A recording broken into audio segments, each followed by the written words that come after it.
Mach 3, give me crew show on 2, 3, and 4. Line 1, actually 1. 6, 3. Mach 3, give me start line 2. 5 electric. Mach 3. Line 1. Mach 3, give me start line 1 and crew show on 7 and 9. Line 1. Crew show 7 and 9, Mach 3. Yeah, do something. I hate weapons. Super Op, line 3, red ball, avionics. Super Ops. Line 4 is code 3 for engine vibe. Okay, so today I'm joined by someone that was on the podcast around episode 30, Mike Cissell. Mike and I served together at Luke, although we weren't like in the same unit, and then later on we served together at Holloman. If you haven't already listened to Mike's episode, Maintenance Culture, I think it's episode 30 and 31. I highly recommend it. I was just telling Mike before we started recording, it's probably one of my favorite episodes because we did a really good sort of introspective dive on maintenance culture and then our roles within maintenance and kind of driving sort of maintenance culture, the good and the bad. So Mike, first of all, thank you for taking time out of your day to come on and talk. And today we're going to talk about a topic I haven't addressed directly in quite a while. We're going to talk about suicides and how units kind of respond to those suicides. And this is prompted by, on December 8th, I posted to the page a question about how does your unit react to a suicide in the unit? And I kind of expected similar answers, and I got like a lot of comments, and they were all different. So clearly,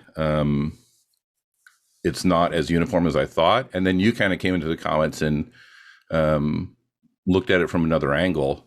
And because our podcast was so good in episode 30, I kind of invited you on to get this done. So that's what we're going to talk about today, is basically how units reacts to suicides.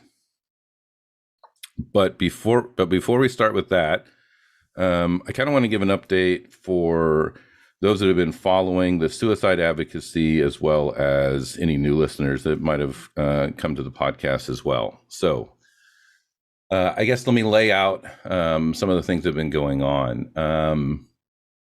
So in October of 2018, the Secretary of Defense, Jim Mattis, levied on the services that 5 fighter airframes need to reach an 80% fighter readiness mandate, which is essentially 80% MC rate. Now, I had retired in 2018, and I knew that that was going to be a massive effort that would be nearly impossible to achieve. And I wrote an article, which I'll link for the page for this episode, called The Crisis in Aircraft Maintenance, where I essentially was placing on notice whoever was willing to read that this mandate, if it's pushed, it's going to result in a lot of maintainers killing themselves. Because my argument was, for the last 10 years, at least from what I saw for the F-16 fleet, probably other fighters as well, is the fleet was getting really wore out. Fixes were taking longer. We were starting to see more and more sort of heavy breaks for cracked bulkheads, ribs in the cockpit and things like that were getting cracked. The jets were just getting really, really tired and wore out, and their MC rate was really low. So I started requesting data from the Air Force. At first I began with fighter metrics for all services for fighters from 2010 to 2014. Because my theory was, if the fleet was not healthy, the fleet was anemic prior to 2014. And 2014 is significant because that was when force reduction happened through sequestration, and we lost 10,000 plus personnel out of the Air Force, including a lot of good maintainers. So if our fleet wasn't healthy before, we cut a lot of people and experience. And then I also asked for all the sortie production data for the entire Air Force for the last 10 years, looking at fighters as well. Our ops tempo didn't change. We flew the same we had the same flying hours year over year from 2010 to 2018. So we had an anemic fleet. We cut a whole bunch of people in 2014. And then we also sustained our same ops tempo through that entire time, naturally the fleet is going to be less healthy with less people and as it gets further sort of aged and used. So in 2018, when the Secretary of Defense said he wanted the fleet to be at an 8% MC rate, I knew that people were going to push maintainers even harder. And I was really worried that maintainers would kill themselves. And in January of 2019, I started hearing about suicides at Holloman, specifically, a unit I just came from, including a gentleman that used to work for me. And initially, I thought that the suicides were specific to Holloman Air Force Base. But then I started kind of peeling back the onion, and I found it was happening in a lot of different places in aircraft maintenance.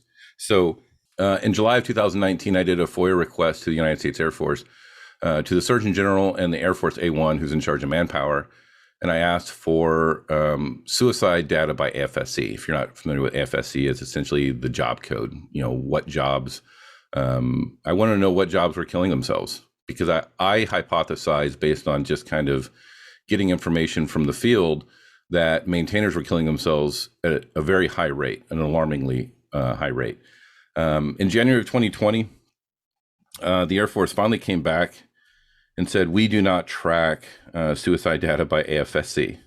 So I thought that was exceptionally disturbing. So I called up public affairs at the Pentagon, and I said, okay, so I'm going to write a story where you're either liars or criminally negligent. If you don't track suicides by AFSC, you're either lying about it or you are just criminally maltreating the entire force. At which time they said, oh, yeah, we do have it, but we're not the release authorities, so we kicked it over to DOD, Defense Health Agency. So I got a response from DOD, Defense Health Agency, in December of 2020 saying, we do have that data, but we're not going to give it to you because it's an invasion of privacy for us to disclose which AFSCs killed themselves. That's pretty weak. I wasn't asking for name, rank, social, birth date, gender, location, unit. I wasn't asking for any of that information. I just wanted to know, year by year, which AFSCs commit suicide and how many. And they said it's a privacy violation. So since then, I have submitted an administrative appeal arguing that it is not a privacy violation, which is where I currently sit. So as many of you know, I'm in law school. And my law school coursework has pretty much turned into how can I sue the government? And that's the classes I kind of take so I can be better prepared to sue the government. And so I took administrative law this last semester, and I learned that if I hire an attorney and we compel the release of this data, there's a good chance that I'll get those attorney's fees paid. So in the next few weeks, I'm going to try to find an attorney. Because there's no reason not to get an attorney if I can get his fees paid. And then I'll do the majority of the work and have them kind of run the front end of the suit. So I would say expect in spring of next year to see a federal filing for a violation of FOIA by the DoD for withholding suicide data by AFSC. So that's where we are at on that advocacy as it sits now. And the reason I'm suing DoD and the reason I'm trying to get this data is because I think there's a correlation between the health of the fleet, reduced personnel, ops tempo, sustained ops tempo, and then unreasonable sort of expectations levied on those maintainers. But the reality is, as I've said before, people in the military, they don't really have a voice. They can't really speak out for themselves. So I'm trying my best to help out. Maybe it goes back to episode 30 with Mike, where it's like, I recognize that I contributed to a cycle of abuse and maintenance, and this is how I'm trying to leave it better. So in order to kind of hold the Air Force accountable, individual member is really kind of prevented from doing that, both because they can't speak out, but also because they can't sue the military for how they're treated typically. So the next answer is congressional oversight. Some of you may remember that I was kind of looking to do a letter writing campaign to Congress, but I think the reality is Congress doesn't take action unless their constituents want them to take action, because they have a finite amount of time and energy, bandwidth, and, unfortunately, the way our system is set up, representatives do what get them elected or reelected. So the goal of this lawsuit is A, going to be to compel the data, but B, also let's draw attention to the fact that a lot of people in America don't know that certain career fields kill themselves at a higher rate than other career fields. And more importantly, that the DoD is trying to prevent that information from making it out into the public. So my hope is this garners enough attention where someone in Congress starts taking a look. And I think that's the only way the military is going to shift from a resiliency-focused suicide prevention to recognizing that military members are subjected to different sort of treatment compared to the rest of the nation, and that treatment can often fuel feelings of hopelessness, feelings of being trapped, and then just sort of terrible experiences that there isn't enough resiliency to prevent, we'll say. So that's the quick recap of what we're doing, where we're at, and why we're doing it. And so now we're going to talk about when there is a suicide in a unit, what do we do? So I'm out of breath and ideas, so I'll kick it over to you, Mike. I guess let's start with how many, do you know off the top of your head, how many times you've been in a unit that has a suicide? Or how many suicides you've kind of been, I'm not trying to like make you relive something terrible, but how many times have you had to deal with a suicide in a unit? Honestly, I tried this out beforehand, and the only thing that I can remember is what we've already talked about. We both went through at Holloman, or were there to experience, I guess I should say, at Holloman. And that was just an attempt. That person survived.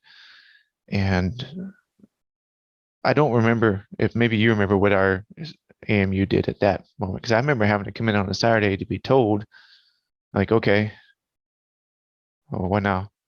Yeah, I got the phone call. I was lead super at that time, and I got the phone call. And of course, when it's I think it was a Sunday, maybe? I can't remember if it was definitely a weekend.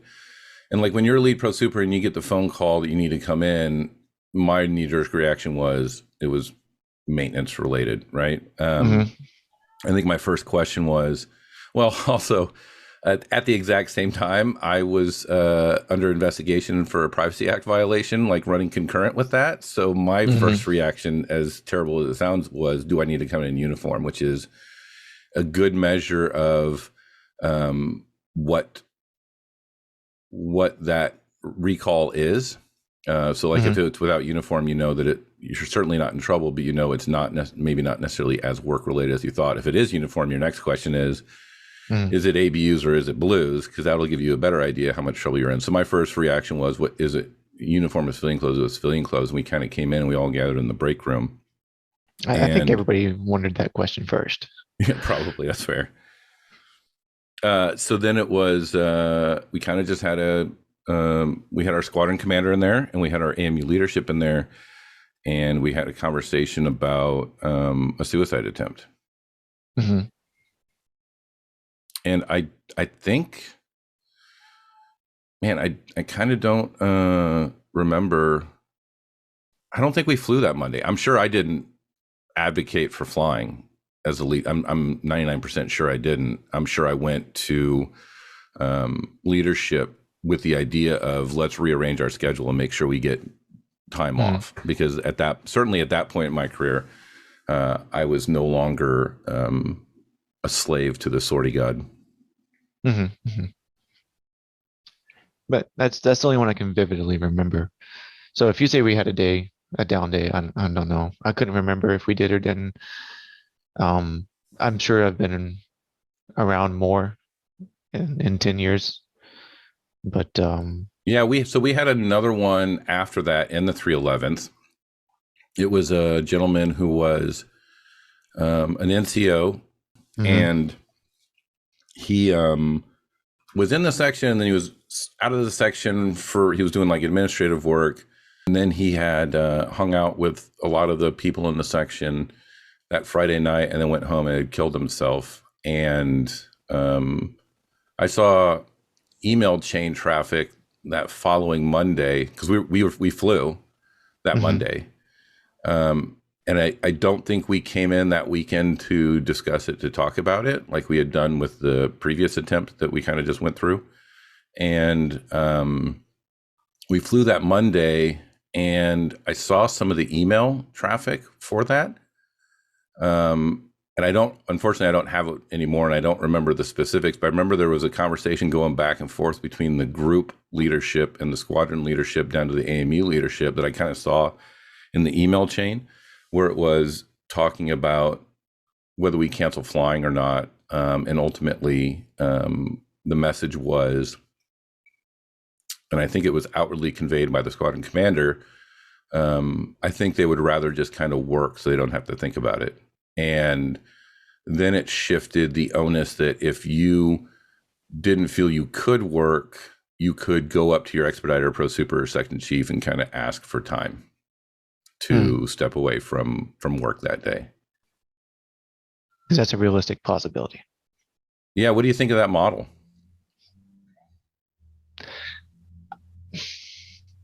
Again, like we talked about, I already told you, like I feel like most of my opinions are just from a disgruntled ex-employee kind of point of view. So I don't believe it. Just like I said in that Facebook post, somebody replied, I don't remember the person's name, saying that it's better to have a down day because it allows people to, I don't know, compress, think about it, be okay, safety reasons, etc. And I basically explained in the reply to that I don't buy it. That's the Air Force's reason for even giving a down day if they do give a down day. I just Well, okay, so I guess let's look at what is the benefit of a no-fly day after a suicide in the unit? What are the good things? What does that do for the unit? What does that do for the people? I would say that would be that would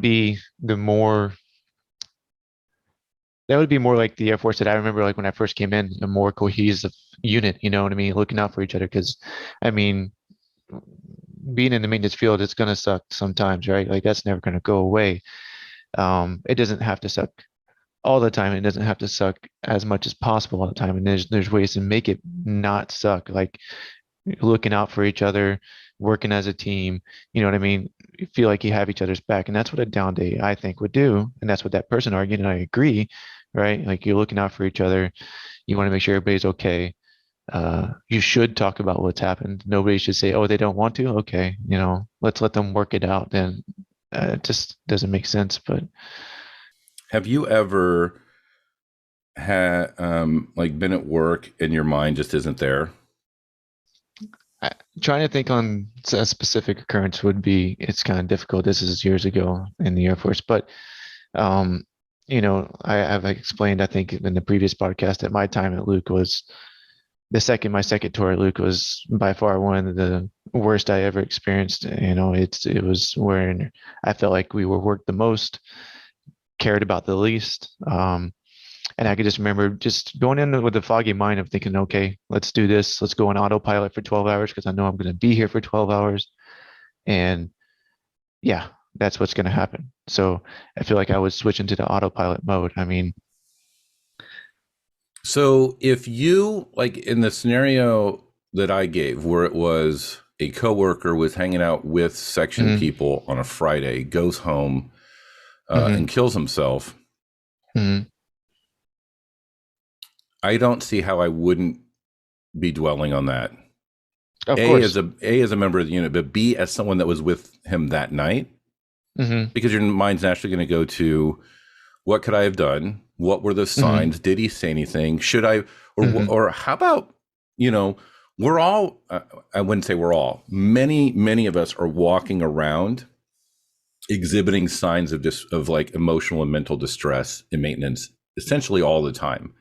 Much of what we talked about in episode 30 about that maintenance culture, like the abuse, the anger, the rage, the exhaustion, the apathy, like you were saying, like no matter what I do, it's going to be a 12. So you're like dragging because you're not fired up, like morale's low. Like we all have, essentially a lot of people are walking around with the suicide warning signs all the time. but it's so sort of commonplace that it's hard to tease out who is experiencing it different or who's at a higher risk or all these other things. But if I was drinking with that individual the Friday night and he went home and killed himself, I don't know. I would be dwelling on that, thinking about that, thinking about that night, thinking about what was said, what was done, what I said, what I did, where I don't believe I would have a level of concentration to perform my job safely at all. No, I understand. Yeah, of course not. Well, I mean, but I don't know. So I guess my first benefit for the down day would be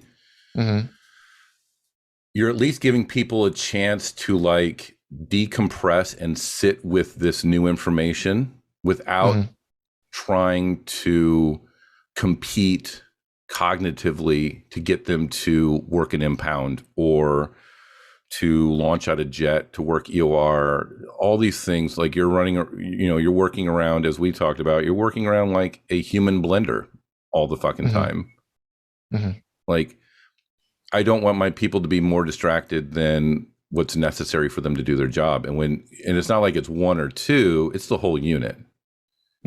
But what about the workaround of if you feel like you can't work, just go up to your section chief? Doesn't that seem like a good solution to that? Like I said, I wouldn't buy that. I mean, being personally, if I was told that, I would not buy it, and why wouldn't you buy it? Why doesn't that work? well, because that puts all the pressure on the individual to ask for the time off, right? Like, you've talked about some people have, they don't, that guilt, that conscious feeling that they don't want to leave everything to everyone else. They know that their workload is just going to have to get picked up by someone else, or they don't trust the flight chief. There's been plenty of flight chiefs in my career that I didn't trust or didn't want to talk to, the least, the least amount possible. And yeah, I mean, think about when you and I on episode 30 were talking about how we were when we were at our worst or most abusive. Do you think you fostered an environment where an airman could come up to you and say, I need to take the day? Yeah, no. Right. I mean, certainly not me. Like, there's probably a lot of people listening like, I would fucking never go up to him and ask him. Hopefully there's a bunch of people that were, but there's some people that genuinely wouldn't, right?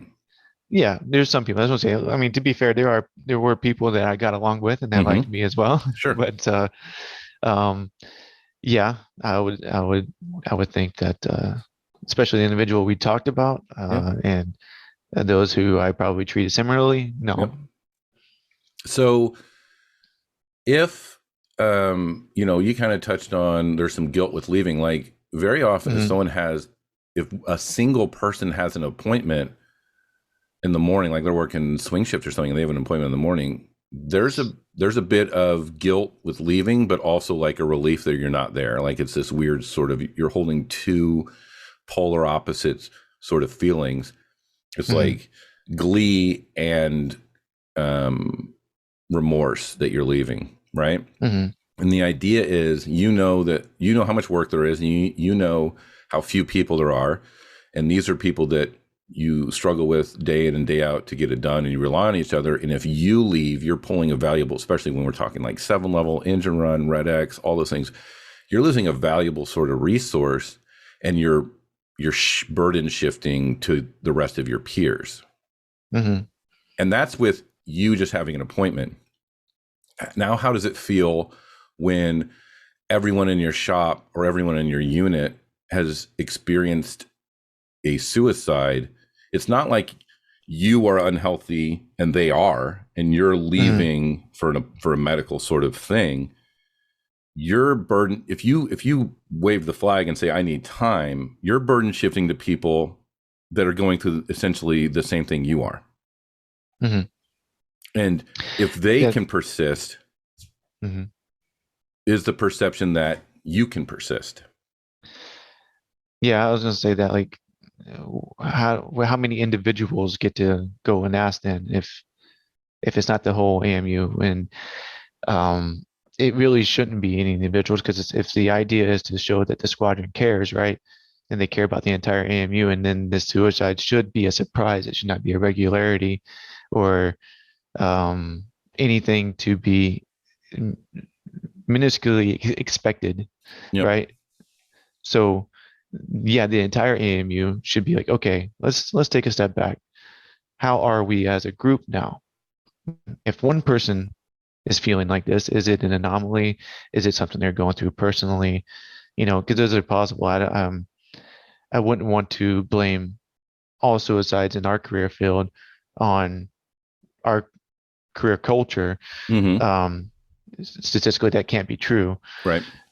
So, it could be an anomaly of that person is going through some serious things in their life, which is nothing that the squadron can realistically uh, take care of in its entirety, right? No, I think that's a great point, and I had just written it down too. I wrote it down as let's talk about what's going on in the unit, which could be Mm, everything's fine. It yeah. could be morale's high, everything's good. That person happened to have either Hmm. a mental health crisis through, neurobiochemical sort of things. It could Hmm. be that their spouse was cheating on them. It could be that they got a horrible medical diagnosis, that they're dying soon. Like there's a Hmm. lot of things that can drive someone to suicide, and I agree. I don't attribute every single aircraft maintainer suicide to aircraft maintenance. I think you're absolutely Hmm. right. That's not realistic. It's not feasible, and it's not true. But in My order to find that out, you have to take the temperature of the climate, right? Like you No, got and to I think figure that's it like out. really important. Like that, sit down, and of course, in order to take the temperature of the climate, you have to foster an environment where people are willing to speak up, right? So, Hmm. like, if you hold a down day and you're in a toxic command climate, who's going to speak up and be like, "Hey, Senior Hmm. Master Sergeant so and so is a piece of shit"? Hmm. That's not going to fucking happen, right? Yeah. So like, part of the effectiveness of standing down for a day to take the temperature of the unit is you have to have a unit that is at least in some semblance healthy to begin with. Hmm. Exactly. Yeah, and that begins obviously with the leadership, and this is where I'm not buying certain things as, and I say Air Force, but I say that because the squadron leadership is they're basically, I would say, I don't know if the doctrine is the right word, but taught by the Air Force, you know, and this is where I was making my argument that it's just about the numbers, at least in my point of view from my career up until I got out in 2017. It was just about numbers. Okay, suicides are bad. We want them low. We'll take a down day to say suicides are bad. Stop doing that.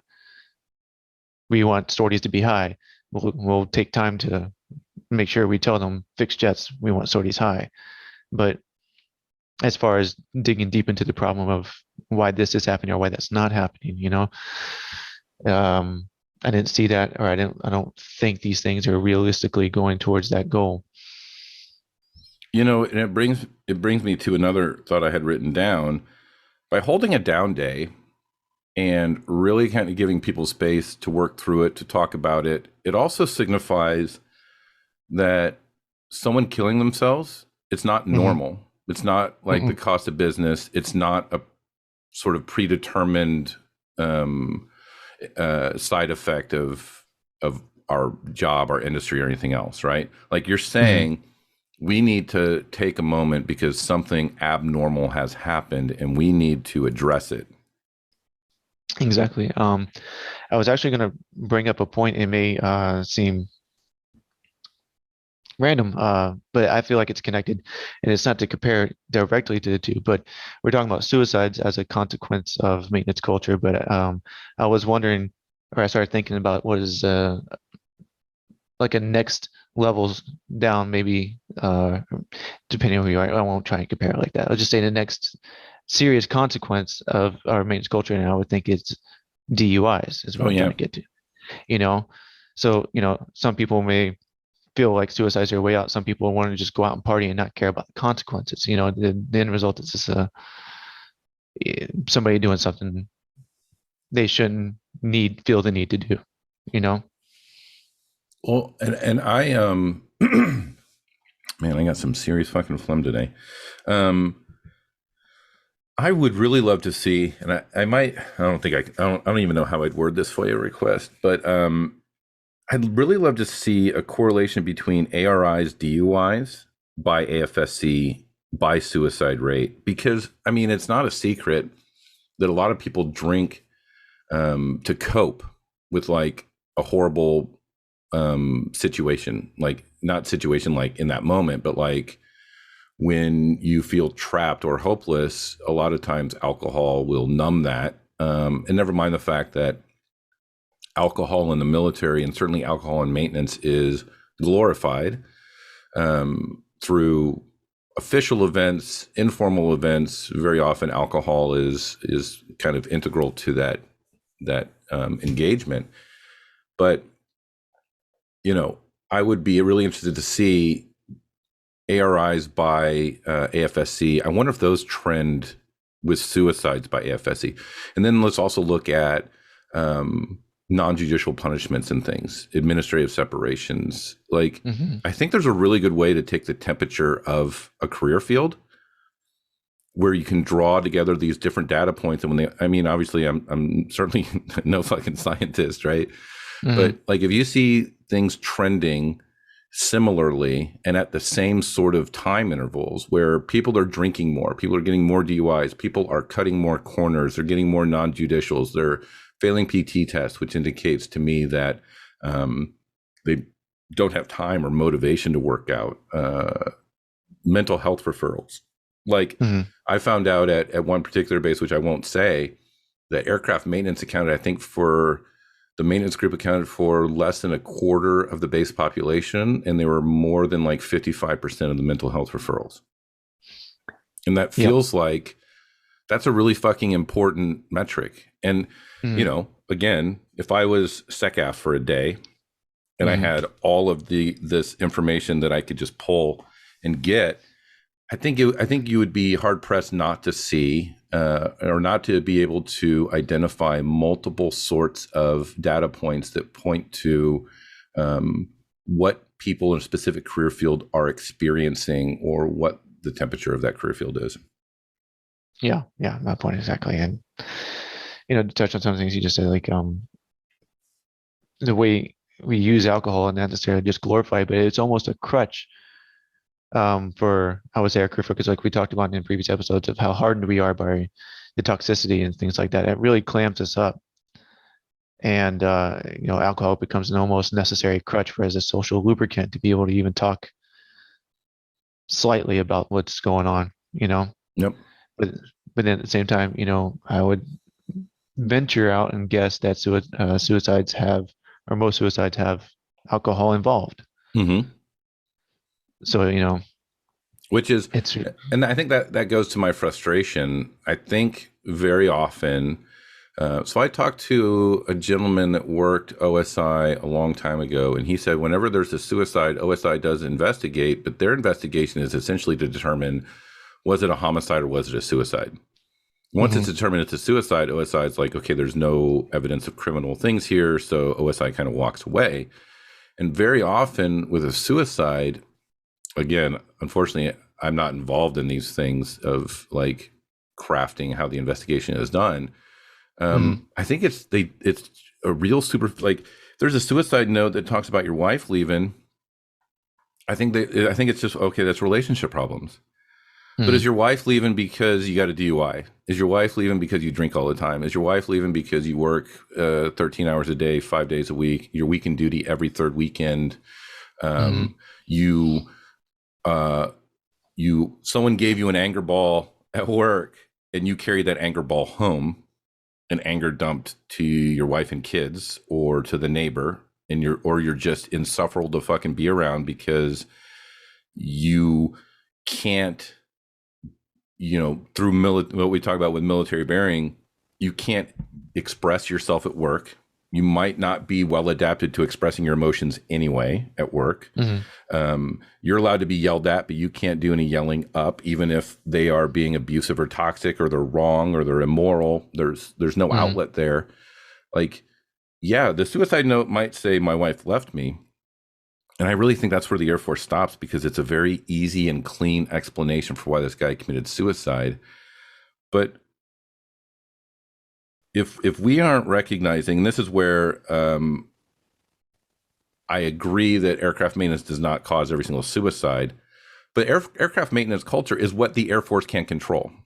The Air Force can't control if a spouse is unfaithful, or that it's just not a good chemistry, or the person is reckless with their, like, the Air Force can't control all of those things. But the Air Force can control if you're subjected to abuse beyond what is absolutely necessary to get the mission done. And I would argue probably no abuse is necessary to get the mission done. That's just shitty leadership development that has rewarded abuse and not like curbed it. So like when I see like you're like alcohol is probably involved in a lot of suicides, you're probably right. And my next question is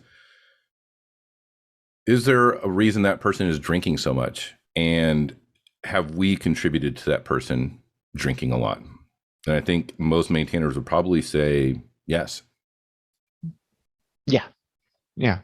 Like you said, it is kind of glorified. I mean, it's, yeah, I mean, like I already said, it's a social lubricant, and you need it to talk. You need it to, I don't know, stop thinking about things. You need it for whatever you need it for, and it's, I don't know. To your point about curving the toxicity and abusive leadership, I was having a conversation with someone who's never been in the military about some of these similar issues with the military, and their response was something to the lines of, "Yeah, but isn't the military like supposed to be machine-like and very cut and dry and etc." Yeah, but I don't think that's going to go on for a long time, because I mean, obviously, but that's my problem though. Like, I'm just trying to be realistic about the situation. Like even with the post and the suicides, like, I don't want to be told that the Air Force cares and what it really cares about is numbers. Just be honest about that. That's all I'm saying. Can the Air Force really care? I don't know. That's a good question. I don't know if the Air Force can realistically care and at the same time carry out its mission. Oh, okay. So I think they can, but I don't think they're resourced for that. Does that make sense? Okay. So yeah. I think our fleet is old. So, like, I think a lot of, I was actually having a conversation with a civilian buddy of mine just on Sunday, and we were talking about the military budget, which I think this year is like $770 billion. Like, it's a shitload. And I think on the outside looking in, you look at that military budget, and also we probably need to wrap up the VA budget into the military budget, because like the VA budget doesn't exist without the military. So realistically, we spend $1 trillion a year on the military between the VA and DOD. And I think a lot of people look at that and go, that's so much money. The military is the best in the world, and certainly they're resourced for it. But I think ask anybody that serves in the military, where buildings are falling apart, plumbing isn't working, the vehicles are raggedy. I mean, you can't fucking go on Reddit and not see someone point out that it takes them 30 minutes to start up their computer and open a fucking PowerPoint, and their CPU is 96% occupied by background apps the Air Force forces to use on some shitty dual core computer. And like, realistically, think about it. Like, you're a maintainer and you have to send out an email, or you have to update the log before you can go home, and you're stuck waiting 30 minutes for a computer to log on. How do you not get pissed off? But I guess going back to my point, like, our jets are old. We cut a bunch of people, and now we have to spin up more people. We don't really have enough people. Like, there's a deficit of quantity of people and experience of people. And as you know, and as I know, it takes time to grow people. And a lot of that comes from shit takes longer to fix, right? Like, I need to let this person sit here in the FI and just struggle, and I'll be there to like guide them. I already know it's going to be like the uplock hook or something. I already know that it's going to have adjustment. I'm going to let him work through the FI, ask me questions. I'm going to guide them, but I'm not going to shortcut the answer. I'm not going to armchair quarterback. I'm going to push back against Pro Super, or Pro Super maybe is this person that's kind of letting people. And you know what? Shit ain't going to be ready tomorrow, because shit ain't going to be ready because I need the senior airman to fucking build literally the neural connection in his brain to understand how the landing gear system uplock notification system works, so they can see where the failure is and learn. Because the next time I have a lightning gear handle under G's, this senior airman's going to rock the fuck out of it. And I'm investing in that person now, and it's expensive. It's expensive in time, and it's pushing back against ops, right? And we don't have enough pilots, as you know, go back to episode 44, pilot retention. We don't have enough pilots. Like, the reality is, even though we have a budget of $770 billion and everybody's on the outside looking in going, that's so much money, we are poor. We've been poor for a real fucking long time. And so what you're saying is, I don't know if we can afford, I don't know if we can do the mission without the abuse. With our current resource restriction, you're right. We can't. Yeah, that would be my point, because obviously I don't know what it could be other than what I already knew. Right. Yeah. Like, I mean, nothing's a quick fix here, but imagine, like, how many times have we been working 12 to 15 hours a night because there's no other jets to put on the schedule, and we have to get this one fixed, and it's for a minimum to meet the scheduling requirement, whatever the scheduling requirement is, and we're all humping it out. We don't have a choice. We have to sit and wait for back shops. We have to do all these things. We have to. If you had more jets and the amount of people to maintain those jets, which means your personnel numbers go up. And as I just kind of detailed, experience takes time to grow, which means this isn't going to happen overnight.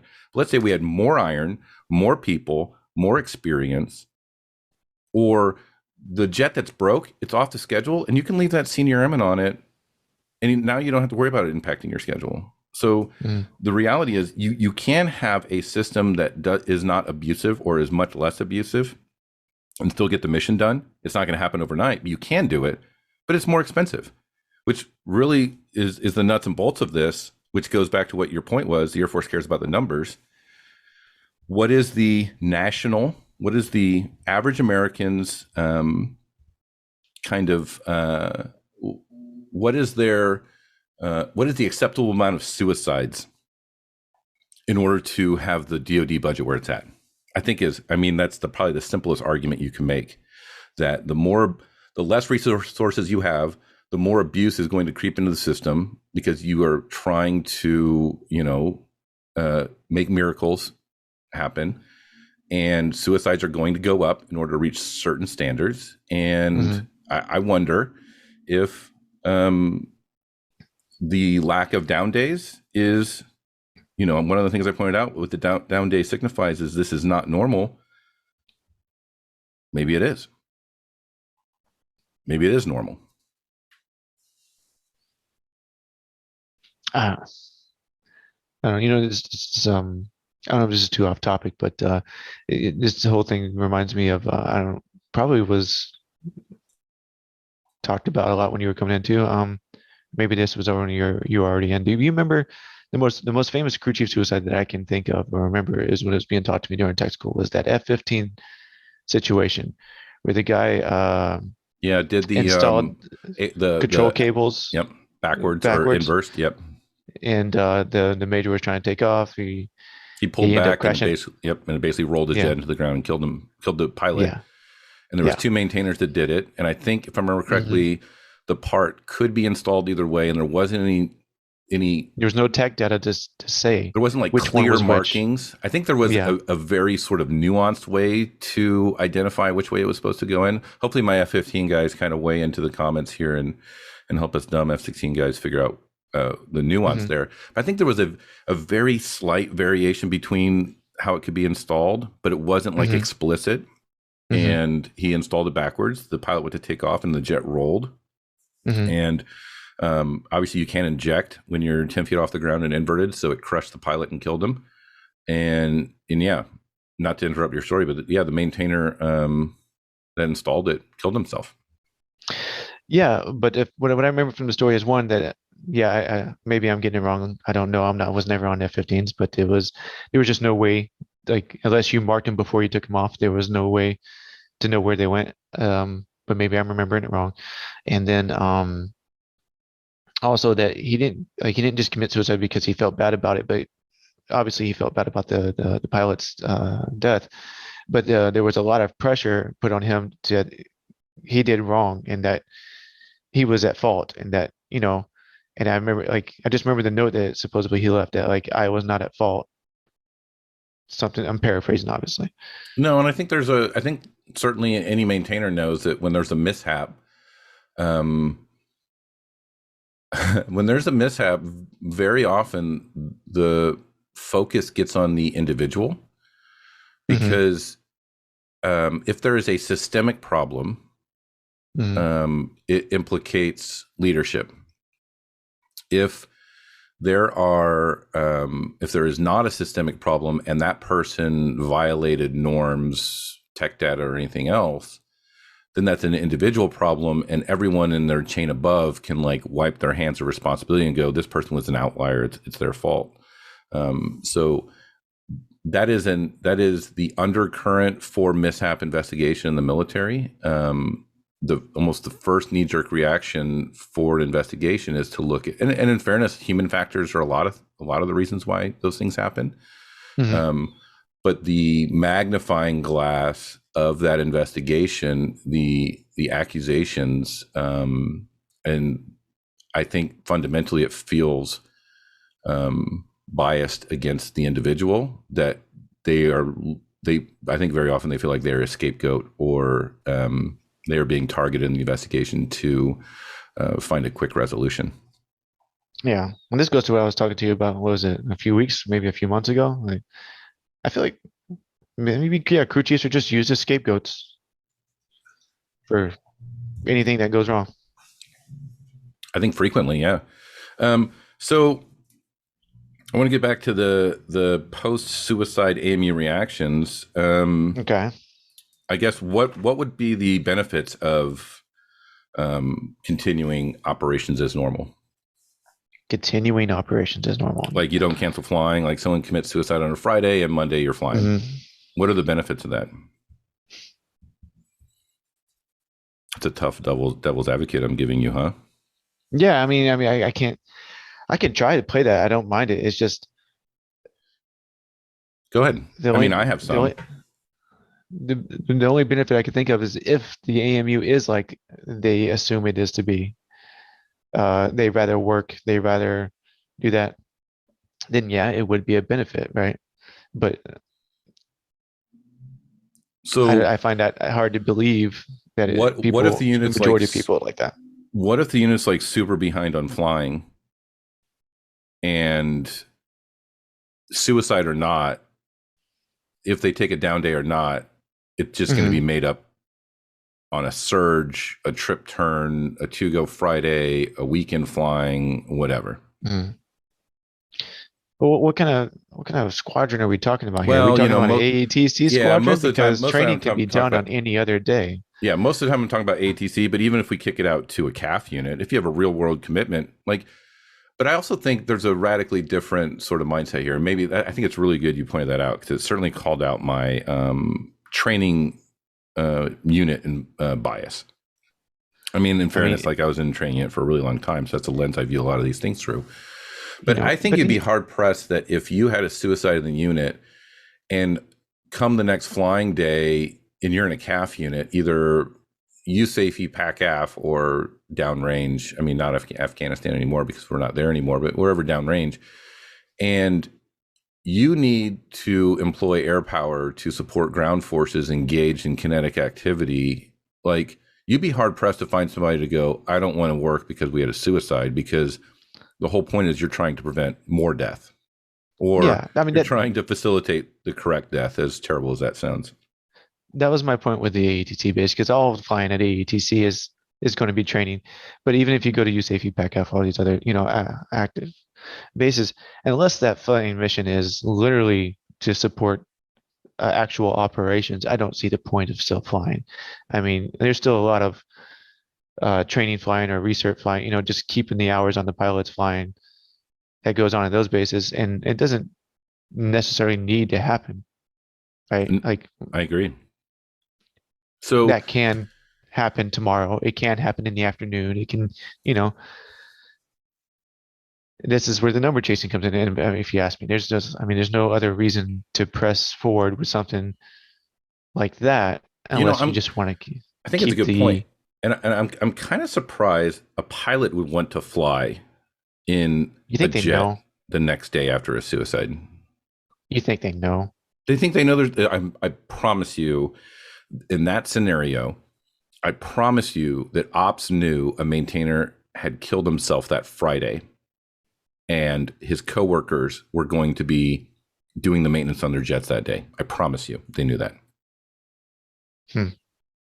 In which case, I, that's scary to me because as a pilot, like I can't imagine, especially I can't imagine a ATC mission where I would want to burden the people with having to work. Because if whatever maintenance said, or I mean, a lot of it came from the group.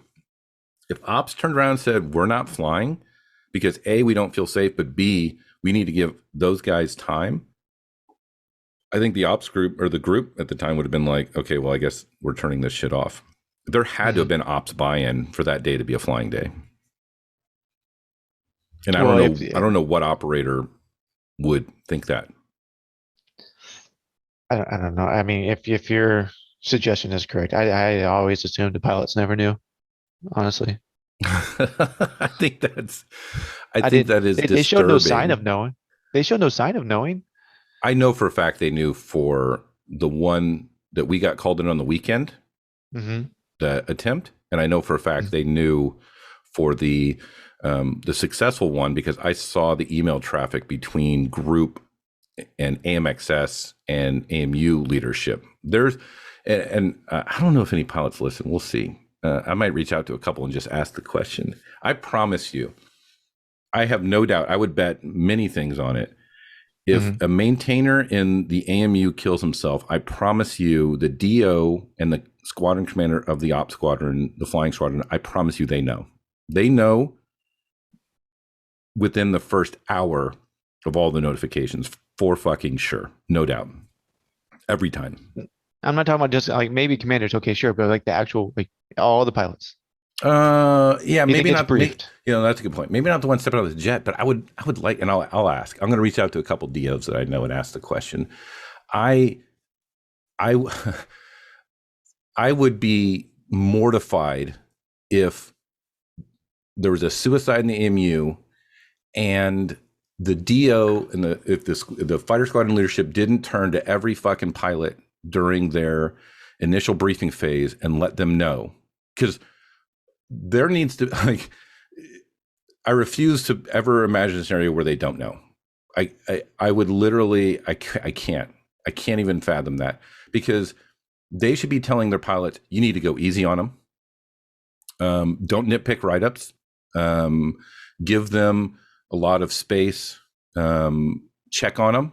Like, there's the culture that pilots are kind of like oversee the maintenance a little bit, and there's a bond there, and they need to check on their, it's also could be a check of make sure your guy launching you or make sure the guy is doing the work or doing okay.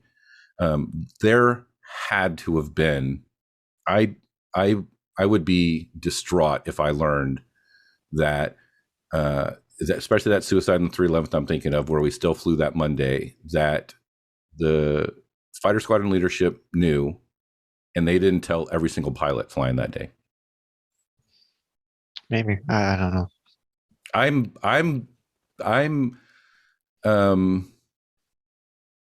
I'm saddened that you are not as sure as me. That speaks to your sort of distrust and or hopelessness with the fighter squadron dynamic and leadership generally. Yeah. Okay. I mean, I just how much. I mean, laughing. It's terrible. There could be a huge gap here, right? Like I've maintained that, I was just a staff sergeant, I was just a sun level. There are a lot of things that you were privy to that I was not. So, there could be a huge chunk of pie that I'm not even seeing that did happen. It's plausible. I'm just saying from my experience, when something like that would happen, again, like I said, I couldn't remember specific occurrences throughout the 10 years. I mean, I got out in 2017. It's been a while, but I know there's things that have happened. You know what I mean? I mean, but nobody, like we talked about, there are other serious things that happen when people overwork, like DUIs. There are just Yeah. things that happen, like jet crashes. Like we had one go down in Holloman. Pilots didn't come around saying, "Hey, are you guys okay? Are you guys, like what's going on? Or like, did you guys figure it out?" Like, no, not like that. So I didn't assume pilots even knew what was going on with us as regarding that. Obviously, they knew the jet went down, but Right. they didn't know what was going on with us, so we didn't ask anyway. Okay. So, again, playing as devil's advocate, what if a leader, whoever is the one that makes that call, is worried that if after someone commits suicide, they hold down flying, could that be seen as rewarding the suicide? And would that incentivize suicide? That would only happen in a world where I know it's not a good argument, but I still wanted to make no, it to no, see. no, no, because no, I mean honestly, it's as morbid as it sounds. Like one of the thoughts that came to mind is like, yeah, like it could be viewed as, especially in the culture that we were talking about, like if you don't know the person, right? If you have no idea who it was, didn't even know, like you could just be like, okay, at least we have a down day, you know. Or does You the have no, guy that, or does the person that's suicidal go, at least this will give my guys a day off or a day maybe that without? would happen. I won't say never, but Probably. Right. I don't think that a down day would ever incentivize suicide though. No, not in a even close to healthy environment, right? Like that's just somebody who's going through, obviously this is my presumptions, but Mm-hmm. somebody who's going through that type of thought process, I would be hard pressed to think that they're thinking about anything other than themselves at that moment and what's happening to them. Okay. So what if, I argue that when, when like back at the beginning, you look at the health of the fleet, you look at the sustained ops temps over the last 10 years, you look at a reduction in personnel, reduction in experience, and now a new mandate for fleet readiness. Mm-hmm. I think, and I don't have any information to suggest this is true or not, I Mm-hmm. think the Air Force probably knew suicides were going to spike up among maintainers. Mm-hmm. But what's interesting about the Air Force is since they don't have to report the numbers by AFSC, clearly, because I asked for it and they said, get fucked. Their threshold accountability is public outcry outrage. Does that make sense? Like they could have 1,000 suicides in the military, but if there is no public awareness of that, Mm-hmm. then there's no accountability. They don't have to change anything. Does that make sense? Well, yeah, of course. I mean, how would there be? I mean, besides your request being denied, it's not like, I don't know, us at Holloman, we heard about any kind of suicides over at Luke or down in Right. Tucson, was it Davis Moth, Mm-hmm. or no, we didn't hear about any of those other ones, it's in our region. Like, you don't hear about those. Like So, the only way I know well, not the only way, because now I got the page and I get messages. But how do I tell there's a maintainer suicide? Is I see a maintenance badge with the black bar on it in social media, mhm, right? Which yeah. doesn't also mean suicide. And a lot of times I ask a specific question, how did they die? Which seems Mhm. insensitive, but I'm trying to tease out, was it a car accident? Did they die of cancer or did they kill themselves? Mhm. So that's the only way I know. But I guess my point is, if like some places look at the numbers and go, okay, we can get another, 10,000 sorties, but it's probably going to drive suicides up by this amount. We're going to get another 50 maintainer suicides this year. Are we willing? I mean, this happens in every level of leadership because at some point you get so removed from the human beings that they're literally just numbers and that's it, right? Mhm. Is 50 maintainer suicides worth 10,000 more sorties? someone probably weighed those, right? And the only reason 50 maintainers is the number is because this is the number that I think we will start to have to answer for this, right? So 50 may not be the number. And it also depends on how much they protect that number from disclosure. Like if that number never gets out, then the number can get higher and higher and higher and higher. Does that make sense? Yeah, it makes sense. I think though that you're venturing out into conspiracy, territory. Okay. To consider that someone's actually actively paying attention to the statistics and then making a decision based on or weighing out, I should say, human life versus getting it done, and not in the sense of going to battle, but just being okay with a certain number of suicides, like in this realm of conversation that we're talking about. It's not impossible, but I think that is more, what is more plausible is that this information is being kept track of, but not actively watched, and therefore it's just acts of ignorance. Is that worse? Possibly. Like, should you be making decisions about workload without considering the impact on the mental health and maybe suicide numbers as well? Like, can you make that decision of, yes, we should be able to do 10,000 more sorties without considering, but we expect to see these sort of negative impacts to that workload increase? I don't think this is a type of resource that is paid attention to. The resource I'm referring to being mental health or mental stability, or just the overall health of the fleet, as of the fleet of people, not the aircraft. So I think it's just looked at as how many people do you have that are physically able to do the job. And that's the resource that is paid attention to. Should they be paying attention to like the temperature and the mental health of the force? Yeah, I mean, in their decision making. This is kind of the point of our conversation, I believe, right? Yeah. They should be. And I think that if the numbers you're going after come out, would be an obvious sign that they should be. But it's interesting that like this type of thing is not paid attention to. When looking into like civilian aircraft accidents, like, because that's, I just got done with my school, and it's one of my favorite things to do is read accident reports and see the type of thought processes that went into, what happened, is in figuring everything little detail out. And what I realized when it came to pilots, when an aircraft crashed and it came to pilots, whether it was loss of life or there was an incident or whatever, when it came to the air crew, they would go into serious detail about what happened in the last 24 or 48 hours, even up to, sometimes weeks, of asking their partners of, how were they, what were they doing, what was their life like?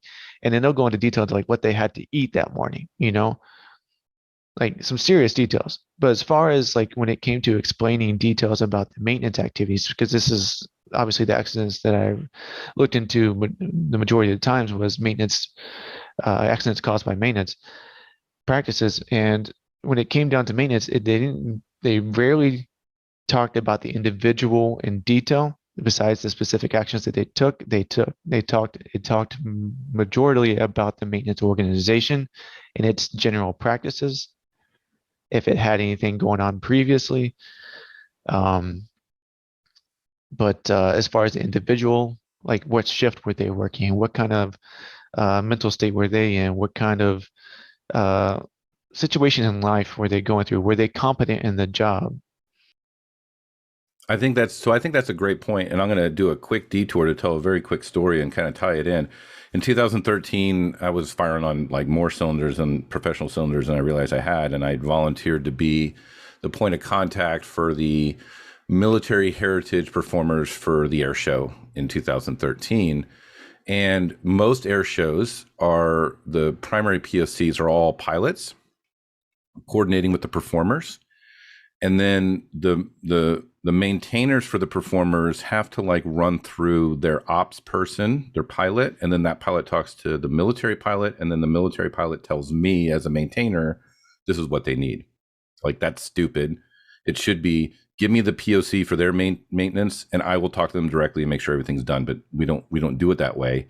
And I went to one of these meetings in preparation for it, and we were talking about smoke oil, and we were talking about like specific jacks, specific fluids they would need. And I said, like, who's the POC for this team? Because I don't have any data on what they need. I need to know what specific chemicals and what specific lubricants and all the things they need. They said, oh, we'll send you an Excel document with all the POCs for the performers, and you can just reach out to the ops POC, and he'll get that for you. They sent me the spreadsheet, and literally the POC, our fighter squadron POC, it just had their call sign. It would be like Spike at the 60-second or whatever. I mean, I know the 60-second is Spikes, but as an example, like not a phone number, not an email, not even a name, a fucking call sign. And I'm like, how the fuck am I, as a maintainer, supposed to differentiate this Spike from this Spike? Because fucking half the pilots are named Spike or some dumb shit, right?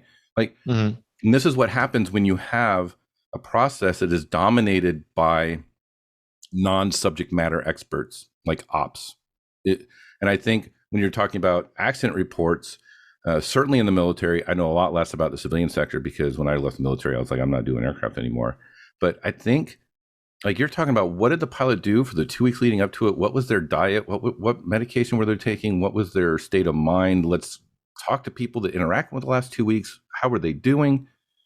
And it's all pilot focused. I think in a very similar vein, the Air Force, if you look at accident investigations for the Air Force, it's very similar to that model, where they really dissect what the pilot did leading up to, before even flying, and all those things. What was their experience? What did they know? And it always feels like the maintenance is a real cursory look. Oh, CFETP was up to date and he had sleep, and that's it. It doesn't do a deep dive on what was their real experience level, what was the culture, what was their state of mind, what do people say, sort of deal. And I think it's because the Air Force is ran by pilots, and I think a lot of these things are not ops, or are ops focused, but more importantly than being ops focused, they are not maintenance focused in a lot of these sort of mishap investigations, or even just in exploration of culture. Well, that wasn't my. I mean, I understand the point, but at least with the Air Force, but the civilian aviation, I didn't assume that it's ran by pilots, right? Like, my assumption is like we talked about, human factors being a huge part of this. What is one of the major human factors situations going on when an aircraft goes down while it's flying? It's, well, the pilots are the major human interaction with the aircraft, or at least the last one. That was my assumption of why pilots were dug into so deeply. But I mean, you said a lot of the ones you read ended up being maintenance caused, right? Yes, obviously. Before some investigation was done, the pilots were just, the last ones, they were flying the plane, and then it crashed, right? Until the investigation happens, it's determined that it was maintenance caused, like an engine fell off or what have you. So I guess as soon as the investigation finds that it's maintenance caused, why wouldn't they do the same exploration of the maintainer that they like? I get that a jet goes down, they're going to do a deep dive on the pilot, because he's the one that had his hand on the stick when it crashed, right? But as soon as you peel back and find out that the engine fell off and the mounts may not have been torqued, why wouldn't you like revert back to examining the maintenance and the maintainer in a similar vein as you did the pilot? Yeah, I don't know. That was my question.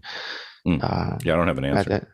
Yeah, that's my question. It's I think a lot of times, like he got like, I really like what is his name? Gordon DuPont's. We were taught that in the Air Force, actually. The Dirty Dozen.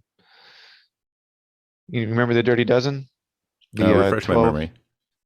It's basically 12 factors that are either present or not present, are always present during an accident, where you have like lack of communication, lack of this. What is there? I can't remember them off the top of my head right now, but it's Gordon DuPont's Dirty Dozen. And it systematically examines maintenance, right? And it says, okay, like, that engine wasn't installed appropriately because that was the culture of the maintenance workforce, right? But then, and I get that, because that does happen, right? It does happen. I remember like plenty of things I was taught, and I was just taught that. I never like thought like, okay, that's wrong. I'm not gonna do that. No, it's like I was taught that, and everybody I've ever seen do it does like this. To come find out it's wrong, right? So stuff like that does happen, but yeah, I still think there should be deep dive into individuals who's doing the job. Okay, if this is the systematic way or things that have been done this way, why were you specifically doing them? Like, did you not question it at all? Did you not, you know what I mean? It just, yeah, it still stands that, you know, people could go into deeper with maintenance individuals. There could be one-offs, and it's not always systematic, but well, I think it also goes back to the episode I did with Eric Stromsky way back in the day, compliance culture. That was, I'm pulling it up, episode 7. So the audio is probably not going to be very good. But episode 7 with Eric Stromsky, where, like, I think ops fundamentally misunderstands maintenance in that very often maintenance leadership misrepresents the health of the fleet, the health of the personnel, and the health of the unit to ops, because part of that maintenance ops relationship is maintenance needs to project confidence, so that way ops shows out to the jet and they're not distracted by concerns over the safety of the jet or anything like that. But going back to reasons to continue flying, I'm kind of out of reasons to continue flying after a suicide. I didn't think of any other good devil's advocate arguments. well, let me ask you this. I agree with you. I can't really think of a really good reason to fly after suicide, but at the same time, I can't really think of a good reason to fly after someone got a DUI either. Well, But I guess it's an issue is, I think a DUI doesn't mean their life is over.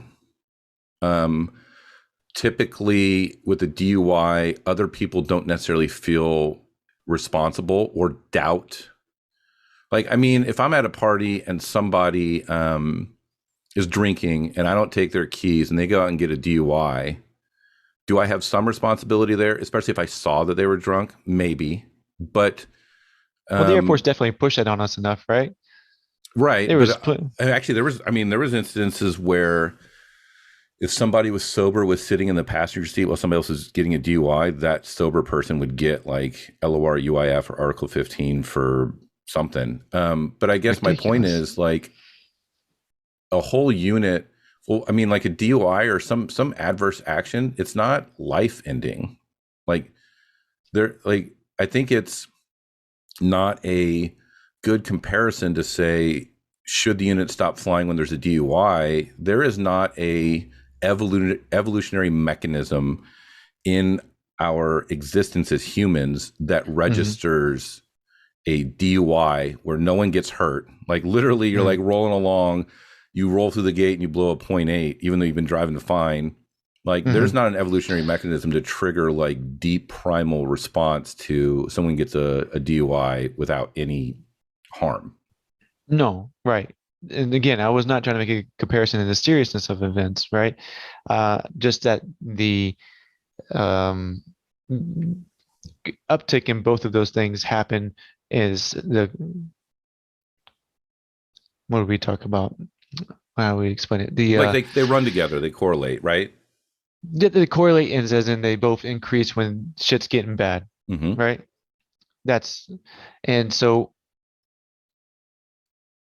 yeah, I mean, I just there's not a good reason to fly when shit's getting bad, is my point. Right? Well, I think it's because DUIs are treated as individual decisions and failures by that person that got the DUI, and it's never evaluated under the lens of, have we created an organization that increases people's need to drink to like mitigate the harms we're inflicting on them. That analysis, that consideration, by and large, is not part of it. And DUIs are seen almost exclusively as an individual failure.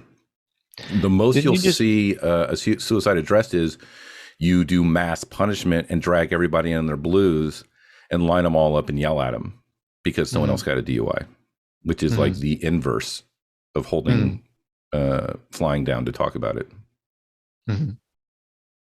again, yeah, just to prove the point of the Air Force cares about numbers, don't do that, right? But then, I mean, I think it's obvious common sense that you wouldn't do that for a suicide, right? You're not going to drag everybody into the blues and yell at them because somebody committed suicide. I think one commander did that, by the way. Wasn't there a commander that said that drug everybody in after his suicide and called the person that killed themselves a fucking coward? I think they did. I'm going to find that story. I'm going to post that in the comments as well. But so that happens when you're in a really bad organization, I guess. Yeah. I guess I haven't seen the worst of it. Sorry. Yeah, I mean, it's funny, but I mean, it's not, it's dark. Yeah, it's pretty dark to imagine that that would be a human being's response, but again, like this just pushes my point. Like they don't want it to happen. And by any means necessary, like we talked about toxicity being one of the easiest tools in the toolbox to use, Mm-hmm. they just don't want it to happen. And that's just a tool that person pulled out because of their own incompetency. Yep. That's fair. I mean, yeah. So, I mean, the recent article we posted with the commander that served separation papers to an individual that was suicidal and was at inpatient treatment facility. Like, I think, I think we are seeing a manifestation of we've prioritized very narrow and specific performance goals over all other measurements for leadership. I think production is the only metric that matters for all promotion. Mm-hmm. And I think what we're starting to see now is a force that is ill-equipped to actually lead humans with emotions and lives. Yeah. Again, this brings me back to the point like a civilian told me, isn't the military supposed to be without emotion? Isn't the military supposed to be which is a really weird thing to say because it's like no, like I don't know what person would expect human beings to. I mean, you look at the best monks on the planet where they spend almost their entire lives chasing a state where their emotions are in not even control, in harmony with their existence. That is a lifelong endeavor to reach that state. And I'm willing to bet that going through an 8-week basic training where you're just treated like shit and then spit out into a career field that's under-resourced where everybody's walking around with trauma and anger, I'm willing to bet that that does not foster a state where you become harmonious with your emotions to a point where things don't affect you. Yeah, I'm sure not. But that's just, I was just bringing up like that's the assumption of the military, right? And maybe that's what the military is trying to be. I mean, that assumption has to be there for a reason. It can't just be because of the portrayed through all the Hollywood films or stuff like that. The Hollywood films get it from somewhere, right? That's fair.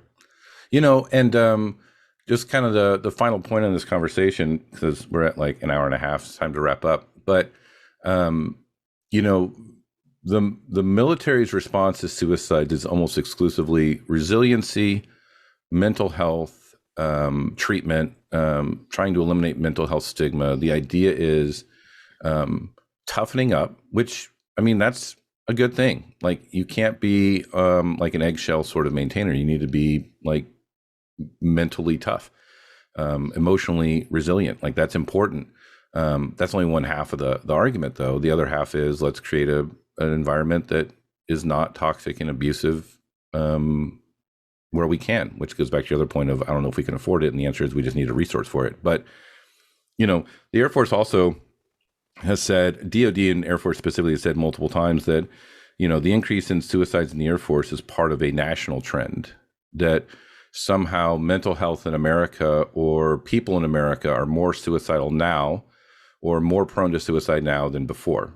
Like, that very well might be the case, but don't we screen recruits for mental health diagnosis? Like, can you join the Air Force if you're diagnosed with like bipolar disorder, clinical depression, schizophrenia? If you've attempted suicide, like, you can't join, right? I mean, or you might be able to under a very specific waiver, right? Yeah, I know for a fact that it's very difficult. When I joined, I was supposed to join with my friend from high school. We were both going to join in this, what was it, buddy program or something like that. We were going to go through basic training together or something like this. But he got screened out because at one point he had visited a mental hospital, as a teenager. And he's otherwise healthy when he was applying, but because he had that in his Otherwise, background. Yep. super healthy while he was applying. Nothing wrong. So doesn't that suggest that the military should have not be trending with the national suicide rate? Because we are literally screening out people that are predisposed for suicides before they're even allowed to join. That's just a thought I had.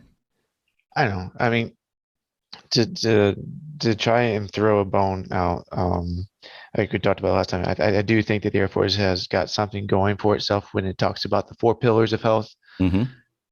But as far as implementing or allowing the implementation of those 4 pillars of health, it's got a lot.